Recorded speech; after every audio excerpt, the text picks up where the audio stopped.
So as we read this, we start looking through. I don't see any numbers. I don't see any numbers. I don't see any numbers. I don't see any numbers. Boom.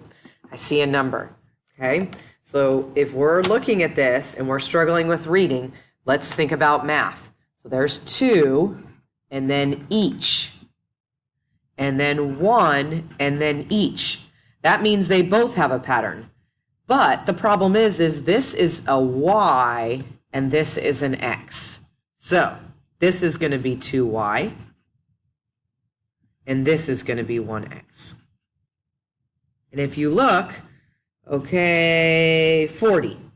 That's a big number, equals 40, okay? Because it says entire. Entire means the whole thing, okay? So then we keep going, we keep going, we keep going.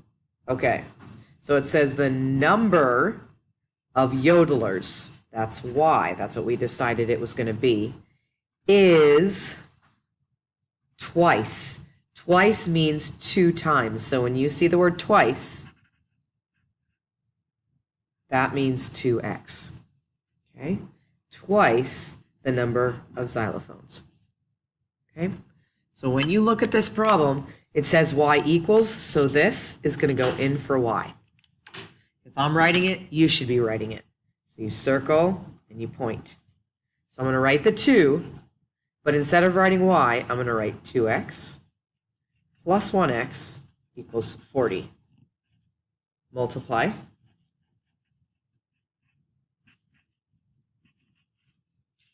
Same, same. Divide by 5, x equals 8. So now I got x. Who is x? X is xylophones, so 8 xylophones. But now I got my 8, my x, now I need to get my y. The easiest thing, I could either plug it into this one or this one, but this one is easier. So I'm going to take the 8 and I'm going to plug it right in there.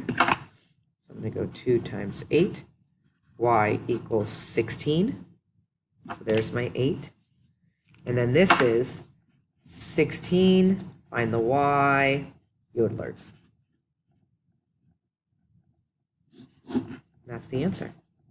Okay. I don't care about this. Don't do it. So let's turn it over. This says solve by substitution. Substitution is what we did here. We substituted. So we're going to take this and we're going to plug it into there. So I'm going to circle and point. So I'm going to go 4 times negative 3y plus 1 minus 3y equals negative 11. Multiply, multiply. Rainbow. Make sure you give it to both. Draw your line. Same, same. Use your calculator. So I'm going to go negative 12 minus 3 in my calculator, negative 15.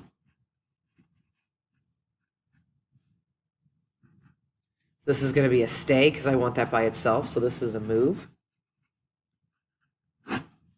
In my calculator, negative 11 minus 4. Practice this in your calculator. Don't just copy mine. You are not going to learn if you copy. Divide by negative 15.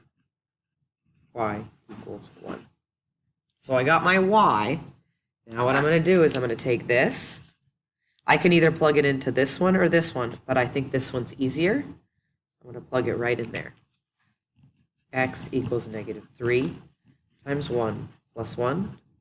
Oops, I'm sorry, you can't see that. Negative 3, so I can do this in my calculator. I can go negative 3 times 1, negative 3 plus 1. And then I'm in my calculator. I can go negative 3 plus 1. X equals negative 2. Now, I want you to see the difference between this one and this one. This is real. So since it's real, you answer it with words. This is not real. It's just X and Y. So you answer it like a point. This is solved by substitution. This is solved by the equal values method. So that means I take an equal sign, and I take this, put it on the left. Then I'm going to take this, I'm going to put it on the right. 3x plus 7, negative 4x plus 21. Stay, move, move, by 3x plus 4x is 7x equals 21 minus 7 is 14. Divide by 7, x equals 2. Now, I could plug the 2 back into this equation or this equation. I'm going to pick the first one because I like positives. So 3 times 2 plus 7, 6 plus 7, y equals 13. This is not real. Since it's not real, we write it as a point. First comes x, second comes y. Okay? So now that we finished that, what you're going to do, let me zoom out, is you're going to fold this. You're going to put it in your notebook. And you're going to glue. Your homework is 6.76. Okay? So you still have one more thing that you're going to have to do, and there'll be a second video for that. And that's your homework.